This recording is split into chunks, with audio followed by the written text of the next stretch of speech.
స్వచ్ఛ నెల్లూరు లక్ష్యంగా పలు సంస్కరణలకు శ్రీకారం చుడుతున్నట్లు మంత్రి పొంగూరు నారాయణ వెల్లడించారు.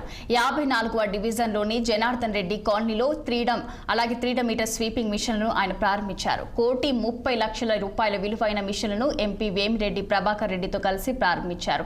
అనంతరం వాటి పనితీరును మంత్రి నారాయణ స్వయంగా పరిశీలించి స్వచ్ఛ ఆంధ్ర కార్పొరేషన్ కి వాటిని అప్పగించారు. నెల్లూరు కార్పొరేషన్ పరిధిలో పరిశుభ్రతకు పెద్దపీట వేసే విధంగా అధికారులు చర్యలు తీసుకోవాలని ఆయన సూచించారు.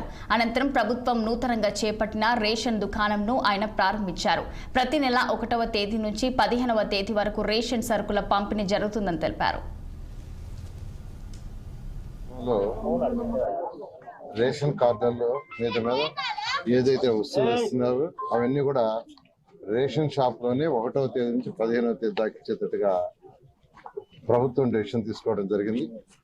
ఎందుకంటే అనేక మందిని సంప్రదించిన తర్వాత వాళ్ళందరూ ఫీడ్బ్యాక్ తీసుకున్న తర్వాత ఏదైతే MDU వాహనాల ద్వారా సరఫరా చేస్తున్నారో వాళ్ళు ఇచ్చిన టయానికి యాక్చువల్గా వీళ్ళు ఉండకపోవటం, అంతే కదా రోడ్ల మీద క్యూలో నిలబడటం, ఎండున్నా వానున్నా అనేక ఇబ్బందులు పడుతున్నామని కంప్లైంట్ చేస్తే దాని మీద ముఖ్యమంత్రి గారు అనేక మందిని సంప్రదించి అనేక మంది దగ్గర ఫీడ్బ్యాక్ తీసుకుని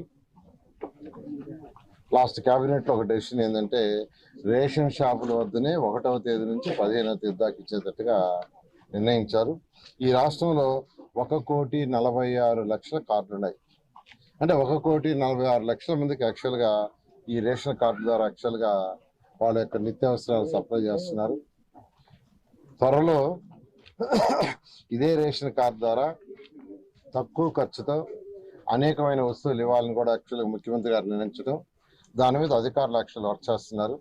ఏదైతే ప్రస్తుతం ఇచ్చే వస్తువులే కాకుండా ఇంకా వాళ్ళ అవసరాలకి ఏదైతే ఉన్నాయో రెగ్యులర్గా బయట షాపుల్లో ఎక్కువ రేటు పెట్టుకుంటున్నారు, వాటి రేటు తగ్గించి పేదలు నిరుపేదలకు ఇవ్వాలని ముఖ్యమంత్రి గారు ఆదేశించడం.